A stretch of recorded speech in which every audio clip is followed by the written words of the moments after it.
بسم اللہ الرحمن الرحیم۔ رسول اللہ صلی اللہ علیہ وآلہ وسلم نے ارشاد فرمایا، روز قیامت ان لوگوں کو سب سے زیادہ سخت عذاب دیا جائے گا جو اللہ کی تخلیق میں اللہ سے مشابہت کرتے ہیں۔ رسول اللہ صلی اللہ علیہ وآلہ وسلم نے ارشاد فرمایا، اللہ تعالیٰ فرماتا ہے، اس سے بڑھ کر کون ظالم ہو سکتا ہے جو میری طرح کی تخلیق کرنے لگتا ہے۔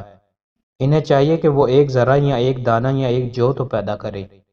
رسول اللہ صلی اللہ علیہ وآلہ وسلم نے ارشاد فرمایا، جب بندہ زنا کرتا ہے تو ایمان اس سے نکل کر چھتری کی طرح اس کے سر پر ہو جاتا ہے۔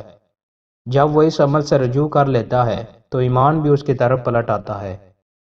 حضرت عبداللہ بن سلام رضی اللہ تعالیٰ عنہ سے روایت ہے کہ انہوں نے رسول اللہ صلی اللہ علیہ وآلہ وسلم کو جمعہ کے دن ممبر پر فرماتے ہوئے سنا، کیا اچھا ہوتا کہ تم میں سے ہر شخص جمعہ کے لیے اپنے عام استعمال کے کپڑوں کے علاوہ 2 کپڑے بنا کے رکھ لے۔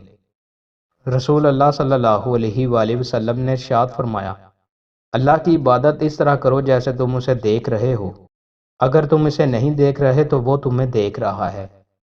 رسول اللہ صلی اللہ علیہ وآلہ وسلم نے ارشاد فرمایا، اللہ تعالیٰ کے ہاں افضل ترین نماز جمعہ کے دن فجر کی باجماعت نماز ہے۔ رسول اللہ صلی اللہ علیہ وآلہ وسلم نے ارشاد فرمایا، جسے نرمی دے دی گئی اسے دنیا و آخرت کی بلائی دے دی گئی۔ صلح رحمی، اچھا اخلاق اور اچھا پڑوسی بننا گھروں کو آباد کرتا ہے اور عمروں میں اضافہ کرتا ہے۔ دوستوں، مزید اچھی ویڈیوز کے لیے ہمارے چینل کو سبسکرائب لازمی کریں۔ بہت شکریہ۔